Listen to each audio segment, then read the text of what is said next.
ಓಂ ಶಾಂತಿ. ಆತ್ಮೀಯರೇ, ಇಲ್ಲಿಯವರೆಗೂ ನಾವು ಪ್ರಜಾಪಿತ ಬ್ರಹ್ಮಕುಮಾರಿ ಈಶ್ವರಿ ವಿಶ್ವವಿದ್ಯಾಲಯದ ಈ 7 ಡೇಸ್ ಕೋರ್ಸ್ 7 ದಿವಸದ ಬೇಸಿಕ್ ಕೋರ್ಸನ್ನು ನಾವು ಈಗಾಗಲೇ 6 ತರಗತಿಗಳನ್ನು ಮುಗಿಸಿದ್ದೀವಿ.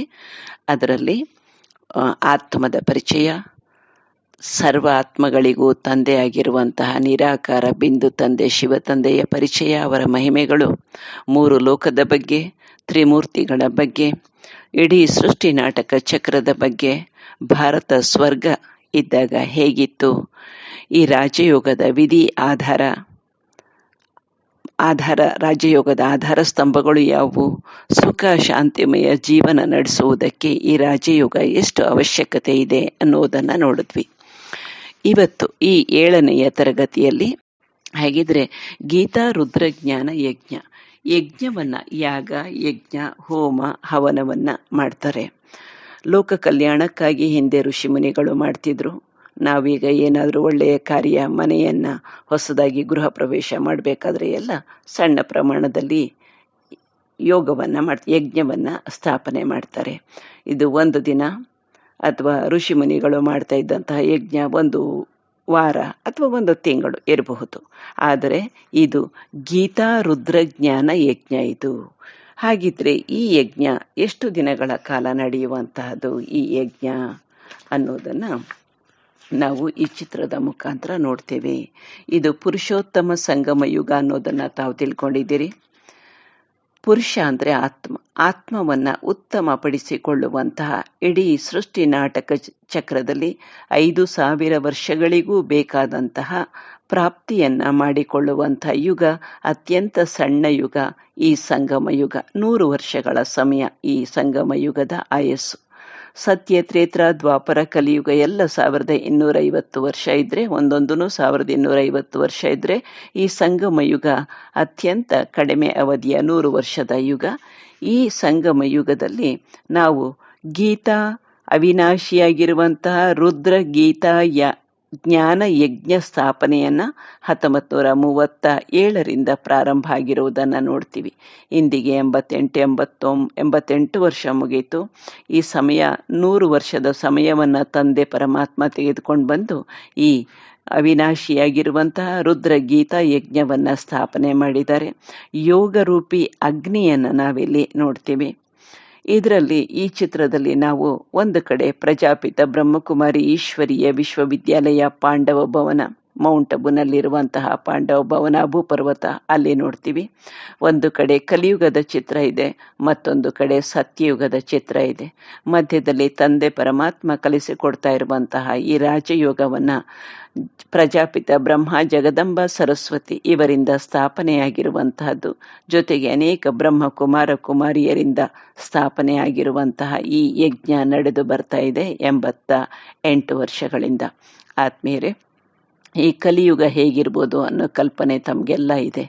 ಎಲ್ಲೆಲ್ಲೂ ದುಃಖ, ನೋವು, ಚಿಂತೆ, ಅಶಾಂತಿ, ಟೆನ್ಷನ್ ವಾತಾವರಣ, ಅನಾಚಾರ, ಅತ್ಯಾಚಾರ, ಭ್ರಷ್ಟಾಚಾರ, ಯುದ್ಧದ ಭಯ, ಮನೆಯಲ್ಲೂ ಜಗಳ. ಈ ರೀತಿಯಾಗಿ ಮನಸ್ಸಿಗೆ ಬೇಕಾದಷ್ಟು ಹಣ ಇರ್ಬೋದು, ಆದರೆ ಮನಸ್ಸಿಗೆ ನೆಮ್ಮದಿ ಇಲ್ಲ, ಶಾಂತಿ ಇಲ್ಲ, ಖುಷಿ ಇಲ್ಲ ಅಂಥೇಳಿ ಜನ ವಿಲವಿಲನೆ ಒದ್ದಾಡ್ತಾ ಇದ್ದಾರೆ. ಅಂತಹ ಪರಿಸ್ಥಿತಿಯನ್ನ ಇದನ್ನ ನರಕ ಅಂತಲೇ ಹೇಳಬಹುದು. ನಾವು ಈಗ ಈ ಅವಿನಾಶಿಯಾಗಿರುವಂತಹ ರುದ್ರ ಗೀತಾ ಜ್ಞಾನ ಯಜ್ಞ ತಂದೆ ಪರಮಾತ್ಮ ಏನು ಸ್ಥಾಪನೆ ಮಾಡಿದಾರಲ್ಲ, ಈ ಯಜ್ಞದಲ್ಲಿ ನಮ್ಮಲ್ಲೇ ಇರುವಂತಹ ಎಲ್ಲ ವಿಕಾರಿ ರೂಪಿ ಗುಣಗಳನ್ನ ನಾವು ಈ ಬೆಂಕಿನಲ್ಲಿ, ಅಗ್ನಿಯಲ್ಲಿ ಸ್ವಾಹ ಮಾಡಿ ನಾವು ಎಲ್ಲ ದೈವಿ ಗುಣಗಳನ್ನ ಪಡ್ಕೊಂಡು ಕಾಮ, ಕ್ರೋಧ, ಲೋಭ, ಮೋಹ, ಅಹಂಕಾರ, ಈರ್ಷೆ, ದೇಹಾಭಿಮಾನ ಇವೆಲ್ಲ ನಾವು ಯಾವುದು ವೇದ ಶಾಸ್ತ್ರ ಪುರಾಣಗಳಿಗೆ ಅಂಟುಕೊಂಡು ಕುಳಿತಿರುವಂತಹದ್ದು, ಇದನ್ನೆಲ್ಲ ನಾವು ನಮ್ಮ ಮನಸ್ಸಿನಿಂದ ತೆಗೆದು ಯೋಗ ಅನ್ನುವಂಥ ಅಗ್ನಿಗೆ ನಾವಿದನ್ನು ಹಾಕಿ ಸ್ವಾಹ ಮಾಡಿ ಇಲ್ಲಿಂದ ದೈವಿ ಗುಣಗಳಾಗಿರುವಂತಹ ಪ್ರೀತಿ, ಕರುಣೆ, ಮಮತೆ, ದಯೆ, ವಿಶ್ವಾಸ, ಆತ್ಮೀಯತೆ, ಪವಿತ್ರತೆ, ಹರ್ಷಿತತೆ, ಮಧುರತೆ ಈ ಎಲ್ಲ ಗುಣಗಳನ್ನು ಪಡ್ಕೊಂಡು ನಾವು ಸತ್ಯಯುಗಕ್ಕೆ ಹೋಗುವಂತಹ ಚಿತ್ರವನ್ನು ಇಲ್ಲಿ ತೋರಿಸಿದ್ದಾರೆ. ಚಿನ್ನದ ಅರಮನೆಗಳು, ಸುಂದರವಾಗಿರುವಂತಹ ಪ್ರಕೃತಿ, ಇಲ್ಲಿ ಕ್ರೂರ ಸಾಧು ಪ್ರಾಣಿ ಅನ್ನೋದಿಲ್ಲದೆ ಎಲ್ಲವೂ ಒಟ್ಟೊಟ್ಟಿಗೆ ಬದುಕ್ತಾ ಇರುವಂತಹ ಚಿತ್ರವನ್ನ ನಾವು ನೋಡ್ತಾ ಇದ್ದೀವಿ. ಹಾಗಿದ್ರೆ ತಂದೆ ಪರಮಾತ್ಮ ರಚನೆ ಮಾಡಿರುವಂತಹ ಈ ಯಜ್ಞ 100 ವರ್ಷಗಳ ಸಮಯ ಇರೋದ್ರಿಂದ, ಅದರಲ್ಲಿ ನಾವು ಅಂತಿಮ ಭಾಗಕ್ಕೆ ಬಂದಿರೋದ್ರಿಂದ ಇದರ ಅರಿವೇ ಗೊತ್ತಿಲ್ಲದೆ ಜನ ಮಲಗ್ಬಿಟ್ಟಿದ್ದಾರೆ. ಕುಂಭಕರ್ಣ ನಿದ್ದೆಯಲ್ಲಿ ಮಲಗ್ಬಿಟ್ಟಿದ್ದಾರೆ. ಹಾಗಾಗಿ ಈಗಿಲ್ಲದಿದ್ದರೆ ಮತ್ತೆಂದಿಗೂ ಇಲ್ಲ ಈ ರಾಜಯುಗ ಜ್ಞಾನವನ್ನ ಕಲ್ತ್ಕೊಳ್ಳಿ ಮಕ್ಕಳೇ ಅಂತ ತಂದೆ ಪರಮಾತ್ಮ ನಮಗೆ ತಿಳಿಸ್ತಾ ಇದ್ದಾರೆ. ಆ ಶಿವತಂದೆ, ನಿರಾಕಾರ ಶಿವತಂದೆ ಬ್ರಹ್ಮರವರ ತನುವಿನಲ್ಲಿ ಶರೀರದಲ್ಲಿ ಬಂದು ನಮಗೆ ಈ ರಾಜಯೋಗವನ್ನ ಕಲಿಸ್ತಾ ಇದ್ದಾರೆ. ಈ ಜ್ಞಾನ ಅವಶ್ಯವಾಗಿ ಈ 7 ದಿನಗಳ ಬೇಸಿಕ್ ಕೋರ್ಸ್. ಇದನ್ನ ನಾವು ಯಾಕೆ ತಿಳ್ಕೋಬೇಕು ಅಂದ್ರೆ, ಮುಂದೆ ಪರಮಾತ್ಮ ನುಡಿಸ್ತಾ ಇರುವಂತಹ ಮಹಾವಾಕ್ಯಗಳು ಪ್ರತಿದಿನ, ಇದು ವಿಶ್ವವಿದ್ಯಾಲಯ, ಯೂನಿವರ್ಸಿಟಿ, ಇಡೀ ವಿಶ್ವದಲ್ಲಿ ಎಲ್ಲ ಕಡೆ ಇದರ ಬ್ರಾಂಚಸ್ ಹರಡಿಕೊಂಡಿದೆ. 145 ರಾಷ್ಟ್ರಗಳಲ್ಲಿ ಹರಡಿಕೊಂಡಿದೆ. ಇದು ಯಾವುದೇ ಒಂದು ದೇಶ, ಭಾಷೆ, ಪ್ರದೇಶ, ಪ್ರಾಂತ್ಯಕ್ಕೆ, ಜಾತಿ, ಧರ್ಮಗಳಿಗೆ ಸಂಬಂಧಪಟ್ಟದ್ದಲ್ಲ. ಇದು ಶರೀರಕ್ಕೆ ಸಂಬಂಧಪಟ್ಟದ್ದೇ ಅಲ್ಲ. ಶರೀರಕ್ಕೆ ಓದಿಸೋದಕ್ಕೆ ಬೇಕಾದಷ್ಟು ಶಾಲಾ ಕಾಲೇಜುಗಳು, ಯೂನಿವರ್ಸಿಟಿಗಳು, ಪೋಸ್ಟಲ್ ಎಜುಕೇಶನ್, ಆನ್ಲೈನ್ ಎಜುಕೇಶನ್ಗಳು ಬೇಕಾದಷ್ಟು ಇದಾವೆ. ಆದರೆ ಇದು ಶರೀರದ ಒಳಗಡೆ ಇರುವಂತಹ ಚೈತನ್ಯ ಶಕ್ತಿ, ಆತ್ಮದಲ್ಲಿ ಇರುವಂತಹ ಗುಣಗಳನ್ನ ಜಾಗೃತ ಮಾಡುವಂತಹದ್ದು. ನಾನು ಯಾರು ಅಂತ ಅರಿತುಕೊಂಡು, ತಂದೆ ಪರಮಾತ್ಮನನ್ನ ಅರಿತುಕೊಂಡು, ನಾವಿಲ್ಲಿ ನಮ್ಮಲ್ಲಿರುವಂತಹ ಎಲ್ಲ ಕೆಟ್ಟ ವಿಕಾರಿ ಗುಣಗಳನ್ನ ಬಿಟ್ಟು ದೈವಿ ಗುಣಗಳನ್ನ ಸ್ಥಾಪನೆ ಮಾಡಿಕೊಳ್ಳುವುದಕ್ಕಾಗಿ ಪ್ರತಿಯೊಬ್ಬರು ಈ ರಾಜಯೋಗವನ್ನ ಕಲಿಬೇಕಾಗಿದೆ.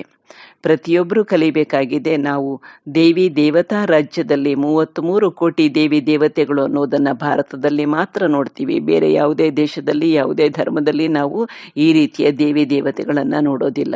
ಹಾಗಿದ್ರೆ ಯಾರು ಇವರೆಲ್ಲ ದೇವಿ ದೇವತೆಗಳು ಅಂತಂದ್ರೆ, ಈ ಸಂಗಮ ಯುಗದಲ್ಲಿ ನಾವು ರಾಜಯೋಗವನ್ನ ಕಲಿತು ನಾನು ಯಾರು, ನಾನು ಆತ್ಮ, ನನ್ನ ಆತ್ಮಕ್ಕೆ ತಂದೆ ಪರಮಾತ್ಮ ನಿರಾಕಾರ ಬಿಂದು ತಂದೆ ಅಂತ ಯಾರು ತಿಳ್ಕೊಂಡಿದ್ದೇವಲ್ಲ, ನಾವೇ ಇಲ್ಲಿ ದೇವಿ ದೇವತೆಗಳಾಗಿ ಹೋಗುವಂಥವ್ರು. ಆದ್ರೆ ಎಲ್ಲ ದೇವಿ ದೇವತೆಗಳು ಒಂದೇ ರೀತಿಯಾಗಿ ಪೂಜೆ ಸಲ್ಲೋದಿಲ್ಲಲ್ಲ. ಎಲ್ಲ ದೇವಿ ದೇವತೆಗಳಿಗೂ ಅವರು ಮಾಡುವಂತಹ ಪುರುಷಾರ್ಥಕ್ಕೆ ಅನುಗುಣವಾಗಿ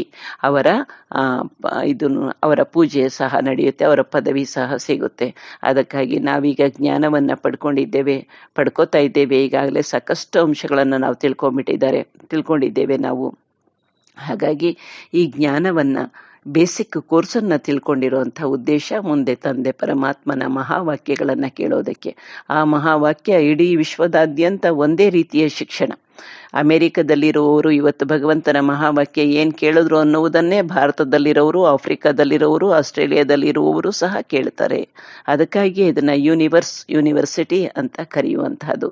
ಈ ಜ್ಞಾನವನ್ನ ಚೆನ್ನಾಗಿ ತಿಳ್ಕೊಂಡು ಈ ಬೇಸಿಕ್ ಕೋರ್ಸ್ ಏನಿದೆಯಲ್ಲ, ಇದನ್ನ ಡಿಲೀಟ್ ಮಾಡ್ಲಾರ್ದೆ ಇಟ್ಕೊಳ್ಳಿ, ತಮ್ಮ ಹತ್ರ ಸೇವ್ ಇಟ್ಕೊಳ್ಳಿ.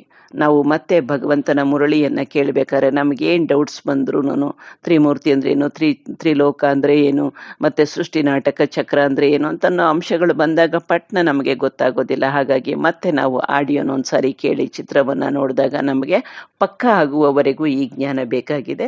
ಹಾಗಾಗಿ ಈ ಜ್ಞಾನವನ್ನ ತಾವು ಕೇಳುವುದರ ಜೊತೆಗೆ ತಮ್ಮ ಕಾಂಟ್ಯಾಕ್ಟ್ಸ್ ಅಲ್ಲಿ ಇರುವಂಥವ್ರು, ವಾಟ್ಸಪ್ ಗ್ರೂಪ್ ಅಲ್ಲಿ ಇರುವಂಥವ್ರು, ಅಥವಾ ಪರ್ಸನಲ್ ನಮ್ಮ ರಿಲೇಟಿವ್ಸ್, ಫ್ರೆಂಡ್ಸ್ ಯಾರಿದ್ದಾರೆ ಅವರಿಗೆಲ್ಲ ಇದನ್ನ ಶೇರ್ ಮಾಡಿದ್ರೆ ನಿಮಗೆ ಭಗವಂತನ ಜ್ಞಾನ ಸಿಕ್ಕು ಎಷ್ಟು ಆನಂದ ಆಗಿದೆಯಲ್ಲ, ಆ ಆನಂದ ಅನ್ಯರಿಗೂ ಸಹ ಆಗುತ್ತೆ.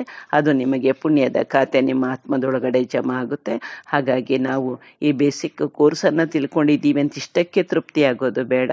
ಸ್ವಲ್ಪ ಬೇಸಿಕ್ ಒಂದು ಮುರಳಿಯನ್ನ, ಭಗವಂತನ ಮಹಾವಾಕ್ಯಗಳು, ಕೃಷ್ಣ ನುಡಿಸಿದಂತಹ ಮುರಳಿ, ಕಟ್ಟಿಗೆ ಮುರಳಿ, ಈ ಭಗವಂತನ ಮಹಾವಾಕ್ಯಗಳನ್ನ ನಾವು ಕನಿಷ್ಠ ಒಂದು 3 ತಿಂಗಳವರೆಗೆ ಕೇಳಿದ್ರೆ ಇದು ನಮಗೆ ಜ್ಞಾನ ಪೂರ ಪಕ್ಕ ಆಗ್ತೈತೆ. ಹಾಗಿದ್ರೆ ನಾವು ಈ ಗೀತಾ ರುದ್ರಜ್ಞಾನ ಯಜ್ಞದ ಬಗೆಗೆ ನಾವು ತಿಳ್ಕೊಂಡಿದ್ದೀವಿ. ಹಾಗಾಗಿ ನಿಜವಾಗಿಯೂ ನಾವು ಕೋಟಿಯಲ್ಲಿ ಕೆಲವರಲ್ಲಿ ಕೆಲವರು ನಾವಾಗಿದ್ದೇವೆ ಅನ್ನುವುದು ನಮ್ಮ ಭಾಗ್ಯ. ಯಾಕೆಂದ್ರೆ ಎಲ್ಲರೂ ಈಶ್ವರಿ ವಿಶ್ವವಿದ್ಯಾಲಯದ ಪಕ್ಕದಲ್ಲೇ ಮನೆ ಇದ್ರೂ ಸಹ ಯಾರು ಹೋಗಿ ಜ್ಞಾನವನ್ನ ತಿಳ್ಕೊಳ್ಳೋದಿಲ್ಲ. ಯಾಕೆಂದ್ರೆ ಅವರದ್ದು ಸತ್ಯಯುಗಕ್ಕೆ ಬರುವಂತಹ ಪಾತ್ರ ಇದ್ರೆ ಮಾತ್ರ ತಿಳ್ಕೋತಾರೆ. ಅಂಥ ಭಾಗ್ಯಶಾಲಿ ಮಕ್ಕಳು ನಾವಾಗಿದ್ದೇವೆ. ಇಡೀ ಜಗತ್ತು ಪರಮಾತ್ಮನನ್ನ ಹುಡುಕ್ತಾ ಇದೆ. ನಾವು ಹುಡುಕ್ತಾ ಬಂದಿದ್ವಿ ದ್ವಾಪರ ಕಲಿಯುಗ 63 ವರ್ಷಗಳಿಂದ. ಈಗ ತಂದೆ ಪರಮಾತ್ಮನೇ ನಮ್ಮ ಕೈಯನ್ನ ಹಿಡ್ಕೊಂಡಿದ್ದಾರೆ. ಹಾಗಾಗಿ ನಾವು ಈ ಜ್ಞಾನವನ್ನ ಕೇಳೋಣ.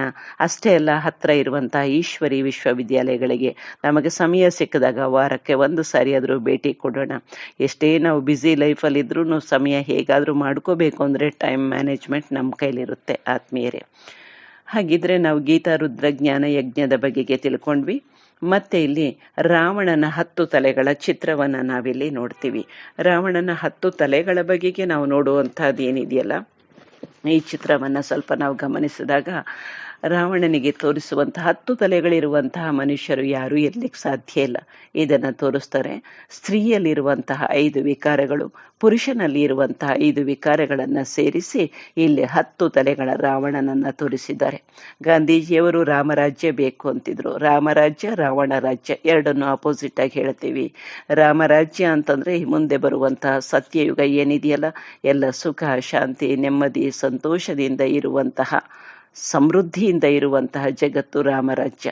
ಈ ದ್ವಾಪರ ಯುಗದಿಂದ ಯಾವಾಗ ನಾವು ದೇಹಾಭಿಮಾನಕ್ಕೆ ಬಂದ್ವಲ್ಲ, ಸತ್ಯ ತ್ರೇತಾಯುಗದಲ್ಲಿ ಆತ್ಮಾಭಿಮಾನಿಗಳಿದ್ವಿ, ದೇವಿ ದೇವತಾ ಕುಲ ಇತ್ತು. ದ್ವಾಪರ ಕಲಿಯುಗದಿಂದ 63 ಜನ್ಮಗಳಿಂದ ದೇಹಾಭಿಮಾನಕ್ಕೆ ಯಾವಾಗ ಬಂದ್ವಲ್ಲ, ಆಗ ನಮ್ಮಲ್ಲಿ ಎಲ್ಲ ವಿಕಾರಗಳ ಪ್ರವೇಶ ಆಯಿತು. ಆ ಕಲಿಯುಗ ಅಂತಂದ್ರೇ ಕಲಹದ ಯುಗ. ಎಲ್ಲೆಲ್ಲೂ ಕೊಲೆ, ಸುಲಿಗೆ, ಮೋಸ, ಅನ್ಯಾಯ, ಅತ್ಯಾಚಾರ, ದರೋಡೆ, ಭ್ರಷ್ಟಾಚಾರ ಎಲ್ಲ ಇಂಥವೇ ತುಂಬಿದವೆ.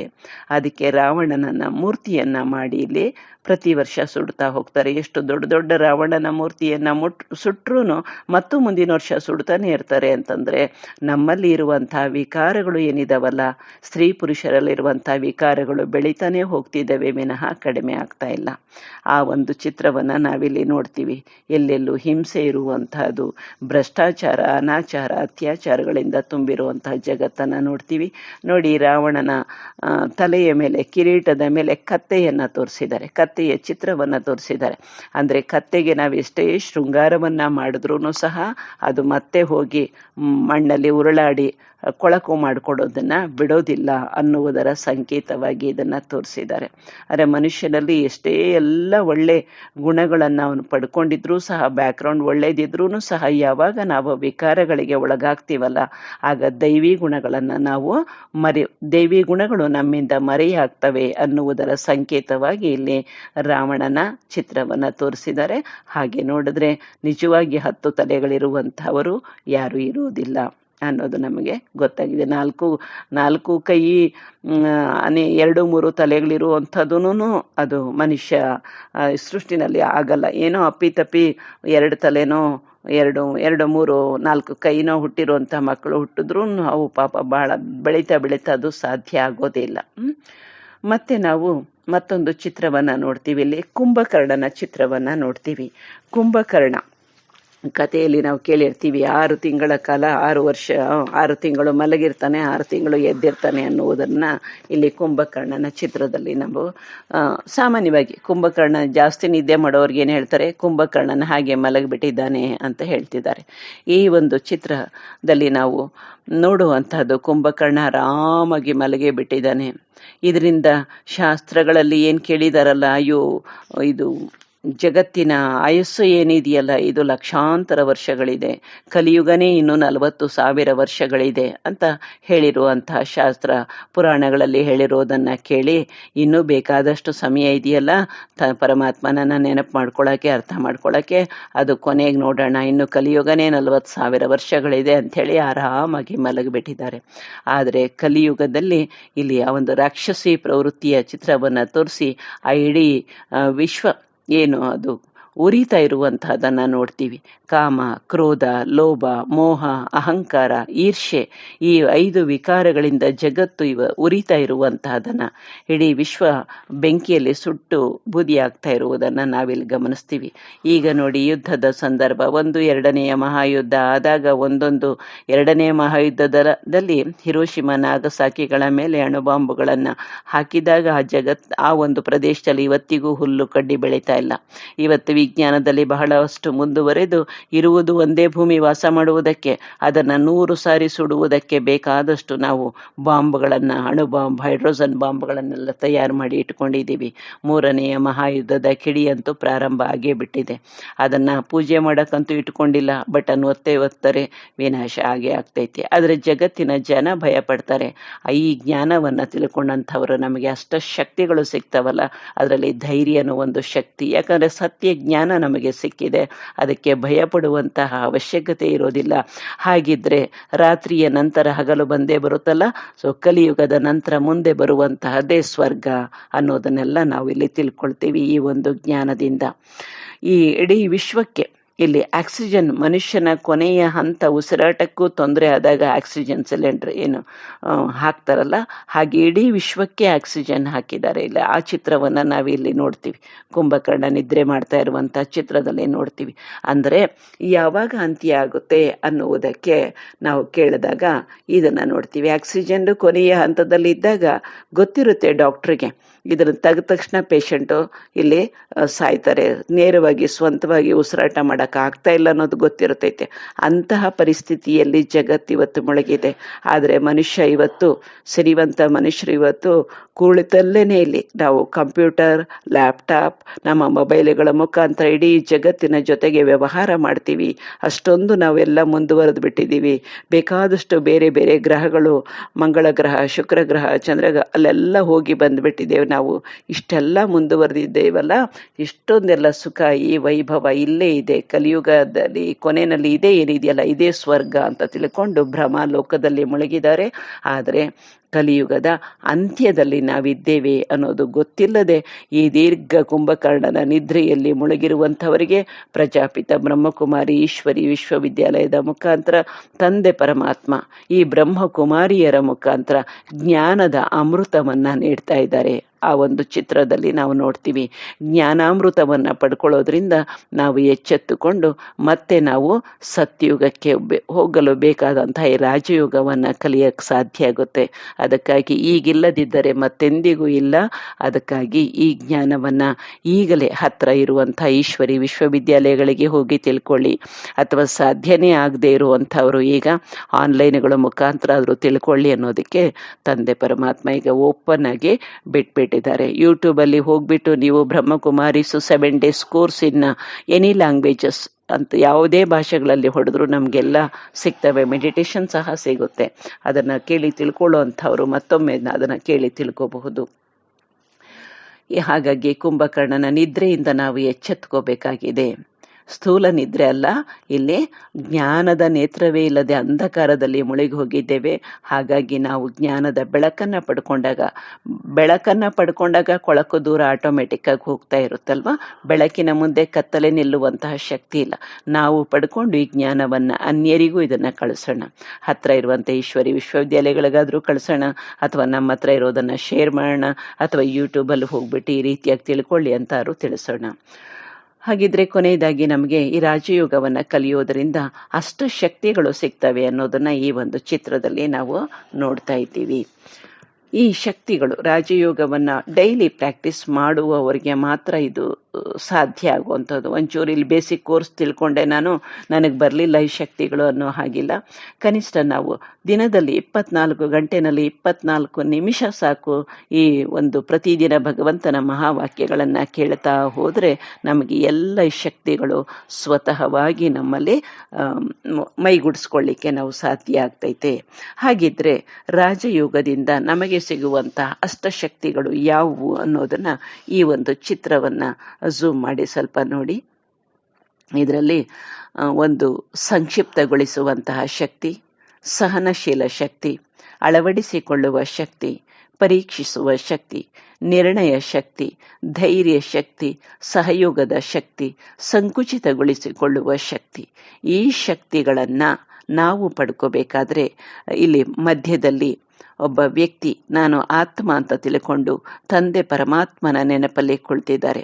ಆ ಯೋಗದ ಆ ಪೀಠ ಏನಿದೆಯಲ್ಲ, ಜ್ಞಾನ, ಯೋಗ, ಧಾರಣೆ, ಸೇವೆ, ಆ ರಾಜಯೋಗದ ಆಧಾರ ಸ್ತಂಭಗಳು ಅಂತಲೂ ನೋಡಿದ್ವಿ ನಾವು. ಪ್ರತಿದಿನ ಈ ಒಂದು ಮಹಾವಾಕ್ಯಗಳನ್ನು ಕೇಳುವಂತಹ ಸತ್ಸಂಗ, ದೈವಿ ಗುಣಗಳನ್ನು ಧಾರಣೆ ಮಾಡಿಕೊಳ್ಳುವಂತಹದ್ದು, ಎಲ್ಲ ರೀತಿಯಿಂದಲೂ ಮನಸ್ಸಿನ ಶುದ್ಧತೆ, ಸ್ವಚ್ಛತೆ, ಆಮೇಲೆ ನಾವು ತಿನ್ನುವಂತಹ ಆಹಾರ, ಸಾತ್ವಿಕತೆ, ಪರಮಾತ್ಮನ ನೆನಪಿನಲ್ಲಿ ಮಾಡಿದಂತಹ ಸಾತ್ವಿಕ ಆಹಾರ, ಇವು ಈ ಒಂದು ರಾಜಯೋಗಕ್ಕೆ, ಒಂದು ಪೀಠಕ್ಕೆ ಬೇಕಾದಂತಹ 4 ಆಧಾರ ಸ್ತಂಭಗಳು ಅಂತ ನೋಡಿದ್ವಿ.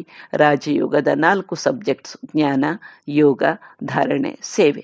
ಪ್ರತಿದಿನ ಭಗವಂತನ ಮಹಾವಾಕ್ಯಗಳನ್ನು ಕೇಳುವುದು, ಮತ್ತೆ ಆ ಜ್ಞಾನದ ಆಧಾರದ ಮೇಲೆ ತಂದೆಯನ್ನು ನೆನಪು ಮಾಡುವಂತಹದ್ದು, ಮತ್ತೆ ಇಲ್ಲಿ ಧಾರಣೆ, ತಂದೆ ಹೇಳುವಂತಹ ಧಾರಣಾ ಪಾಯಿಂಟ್ಸನ್ನು ಜೀವನದಲ್ಲಿ ಅಪ್ಲೈ ಮಾಡಿಕೊಳ್ಳುವಂಥದ್ದು, ಸೇವೆ, ನಮ್ಮ ತನು, ಮನ, ಧನ, ವಾಕ್ ಸೇವೆ, ಸಮಯ ಸಂಕಲ್ಪದಿಂದ ಸೇವೆ, ಮನಸ ಸೇವೆ, ಯಾವುದಾದ್ರೂ ಒಂದು ಸೇವೆಯಲ್ಲಿ ನಮ್ಮನ್ನು ಬ್ಯುಸಿಯಾಗಿಟ್ಕೊಳ್ಳೋದು. ಇದರಿಂದ ನಾವು ಪೂರ ಇಲ್ಲಿ ಪುಣ್ಯದ ಖಾತೆಯನ್ನು ನಮ್ಮ ಆತ್ಮದ ಒಳಗಡೆ ಜಮಾ ಮಾಡ್ಕೊಳ್ತಾ ಹೋಗ್ತೇವೆ.